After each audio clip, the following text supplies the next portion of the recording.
Hey, welcome to the channel. This is Clayton. Just doing a brief video of something that's on my heart. Um, it's about Jesus Christ, the Messiah, the one who's in the Bible. People call him the Son of God, the Word made flesh.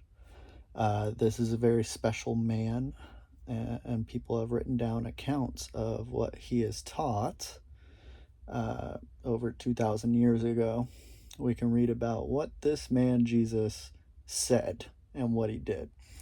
So specifically, I'm going to make this video about what he said on the Sermon on the Mount and the book of Matthew, chapter 6. Oh, it's been a while. Verse 24, I think it is. I don't have a Bible with me, so I'm just trying to recall this. He was talking about serving two masters at the same time, one being God and the other being Mammon, which is also translated as materialism or money, wealth. So you have God as one master, and then wealth and money on the other hand as the other master. He says you can't serve two. And he describes it like this. He says, "Man cannot serve two masters, for he will love the one and hate the other, or else he would be devoted to the one and despise the other. Therefore, man cannot serve God and Mammon." It's very interesting that the two masters that he chose were God and material wealth. If we just take that at face value, that verse, he's saying you cannot serve God and money at the same time because you're going to love God and hate money. So when I first became a Christian, I really took this verse and ran with it. I was very radical about this, that God, I will serve you and I will show you that I love you and hate this other master that you speak about in the book of Matthew. So I stopped working for money. I stopped focusing on money. And what came of this was beautiful for my life. Packing a backpack with a change of clothes, leaving everything behind, with no money in my pocket, and going out to preach the gospel of Jesus with this in my heart, that I will serve God instead of Mammon, which I have been doing my whole life. My whole life I've been serving Mammon. I was brought up, I was raised to go make a paycheck, and that is the way of life, and that's what you are to do here on this planet until you die. You will work many hours, receive a paycheck that will last until next week. So you got to just keep on working and working and working, and this money gets spent on bills and other things, food, clothing, all of these extra things like entertainment. It keeps you in a cycle. I know this, you know this. We're not all born billionaires. We're in this sort of cycle that we have been taught is okay and is just normal. If you're alive, if you're a human, it is normal for you to go work many hours to earn a piece of paper that you can go trade in exchange for material things. When I learned this verse in the Bible, and I really meditated on it and thought about what it would look like if I just threw that normality away and stopped worrying about it. Am I going to go die on the side of the road? Am I going to die of starvation? All of those things crossed my mind. the fear, the doubt. God, this can't mean this. What do you mean? Stop working for money, stop focusing on money. But then he showed me. He led me. He guided me. He comforted me. And when I packed that backpack, going back to that thought, when I packed that bag of clothes and left everything and started preaching and always focusing on Christ and sharing his message, it wasn't a thought. It wasn't a worry anymore. It was beautiful. It was true freedom to not have that responsibility to go and enslave myself willingly to earn currency. And I was constantly moving on the go, town to town, preaching and preaching and preaching. And people would come up to me and give me food, or they would pray for me. One person gave me $1,000 after I finished preaching in Texas. This is a true story. And this was all during the time of me not focusing on Mammon. All of these miracles started happening in my life. I cannot deny that. I experienced it. I have lived it. I know that it is true. No man can serve two masters. He will love one and hate the other. So, the hatred of Mammon and the love of God, what does that look like in a person? So much has occurred in my life. As for you too, you're viewing this video, you've been through so many things in your life, and sometimes it's hard to explain it. Unless you're there, you're not going to get the full picture. So me personally, on this endeavor of preaching and not working for money, there were tough times. There were times that I had doubt that, God, are you even hearing my prayers? Are you going to help me? It is cold where I'm at.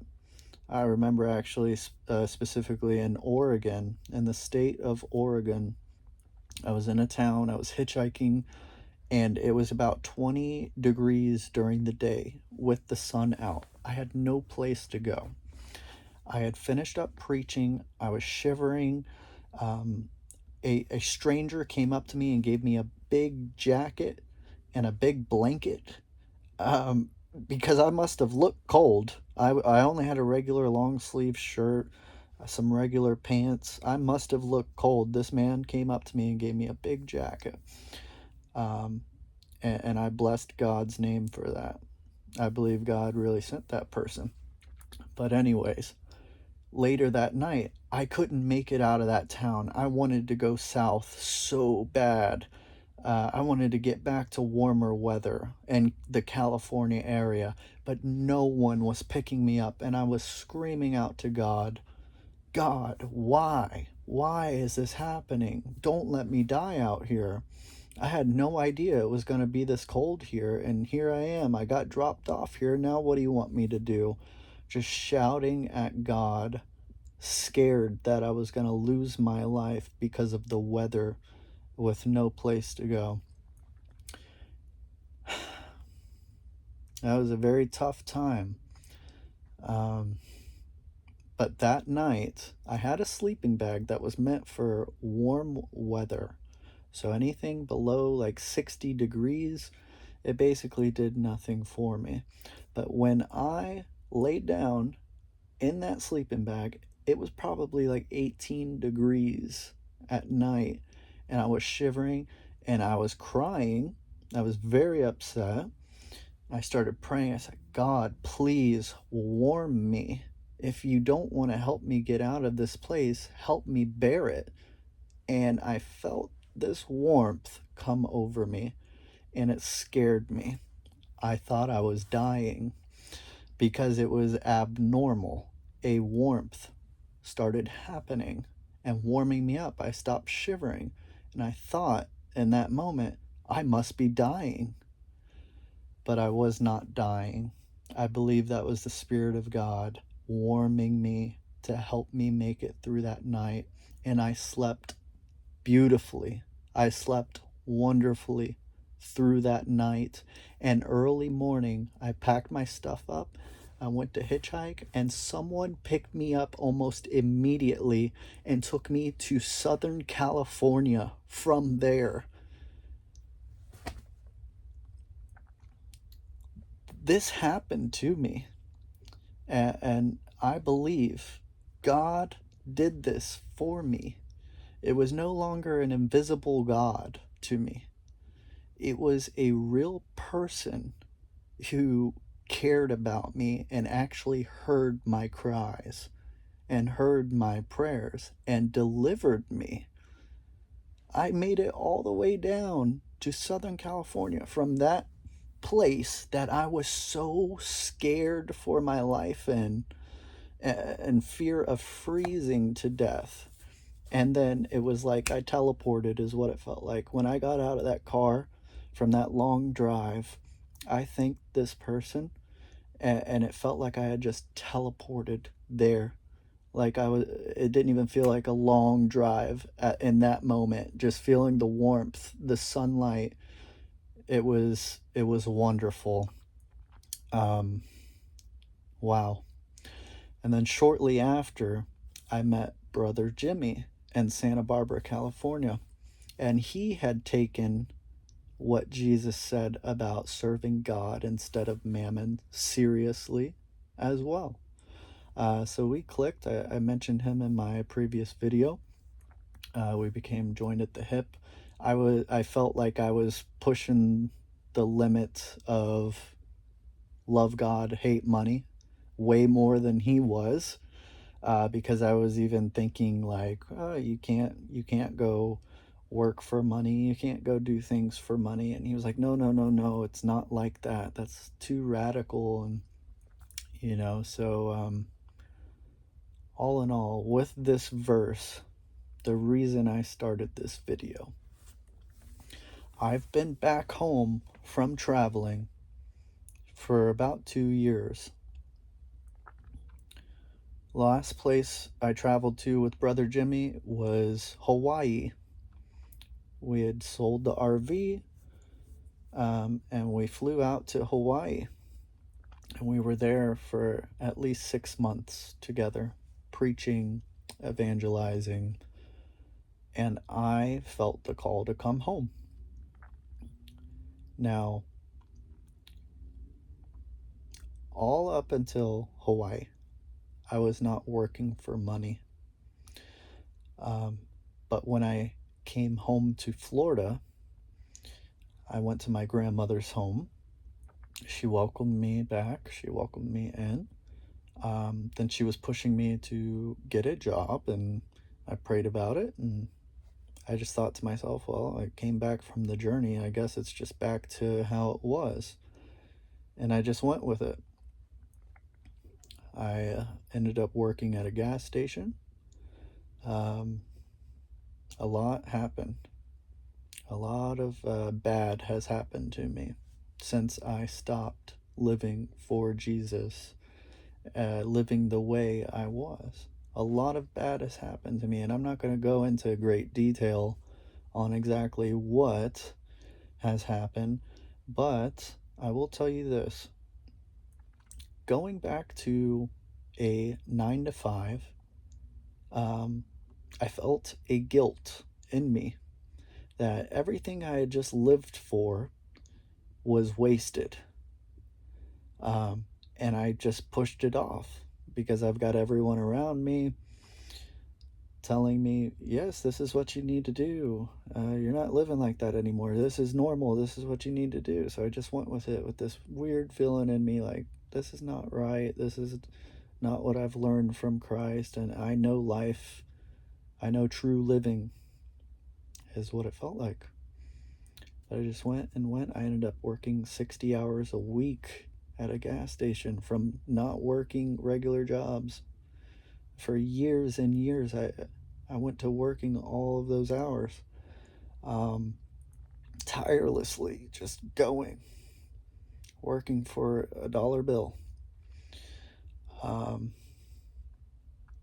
and a lot happened. I met some people, and they did some harm to my life. And I kind of snapped mentally. It kind of snapped me back to Jesus through that pain and stuff that went on. And I left that gas station. I started working at another place, at a health shop, with far less hours. Um, Still with a feeling of, I know what life is. I know the meaning. I know what I am to do.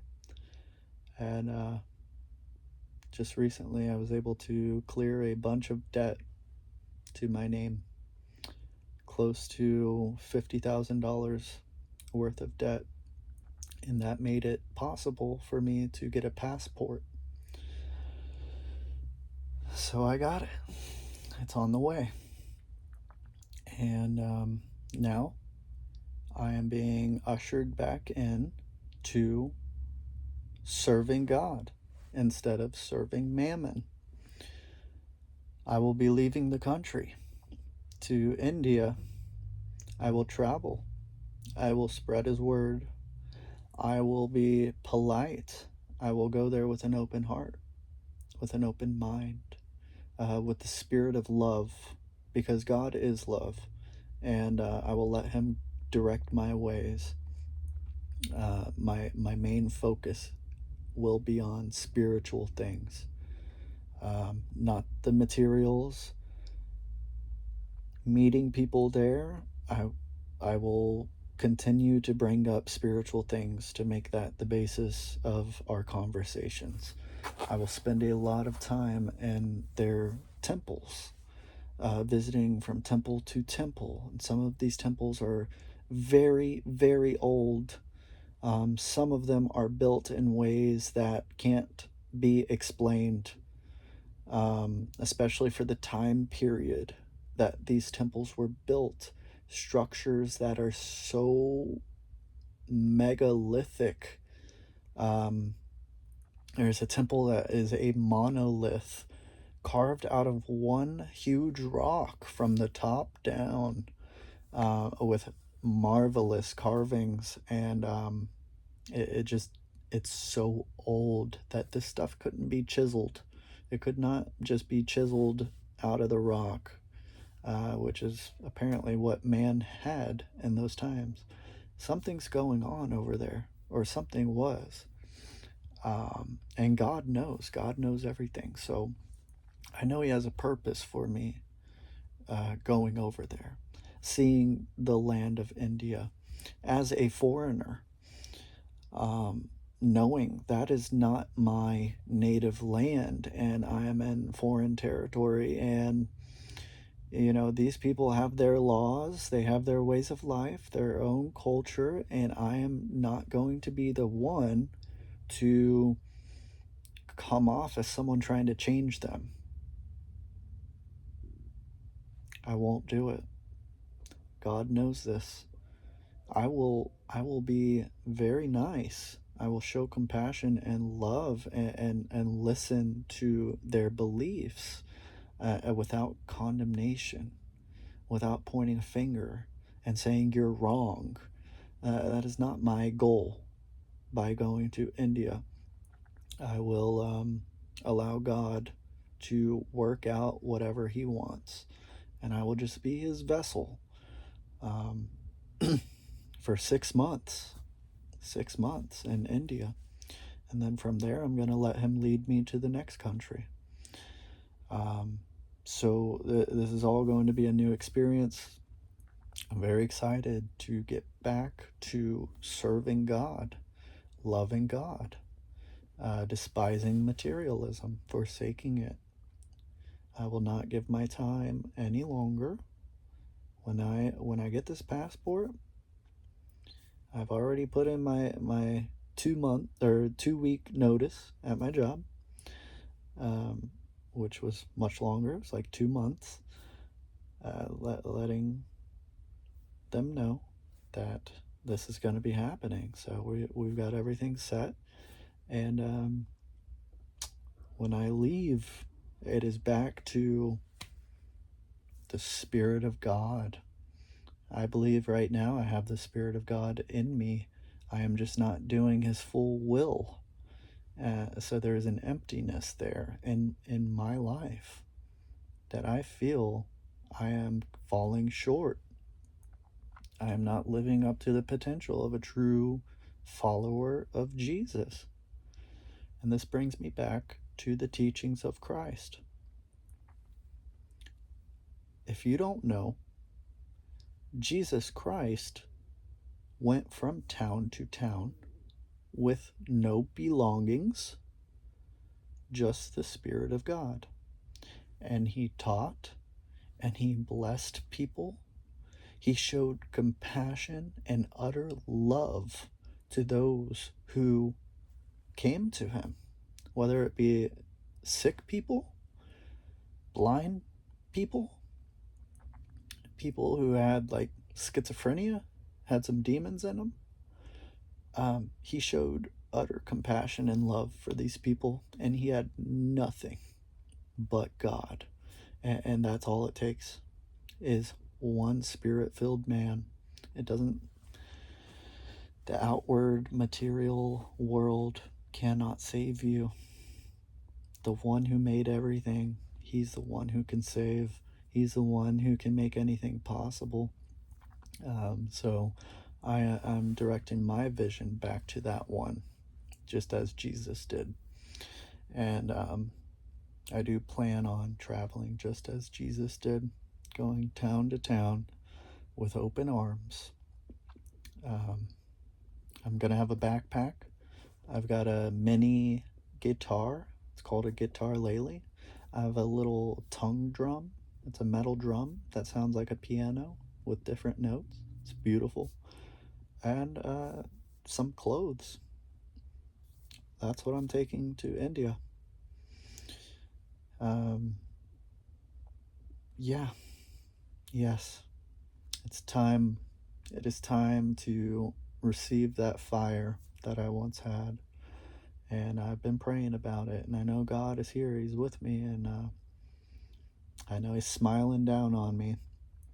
And I'm ready. So appreciate you guys tuning in. If you don't have a Bible, you can get the Bible app. You can Google these verses. Or even on YouTube, just search Sermon on the Mount. Sermon on the Mount. And you could listen to someone read what Jesus said in Matthew chapter 5, 6, and 7. Thank you so much. God bless you. If you reach out to me for prayer or just drop a comment, I would really appreciate it. I'd love to be here for everyone. I'd love to help everyone. I'd love to share any knowledge that God has blessed me with, or if you have questions about the Bible or who Jesus is, what He's done for me, why I believe in Him so strongly, any questions, drop it in the comments. Thank you guys. God bless you.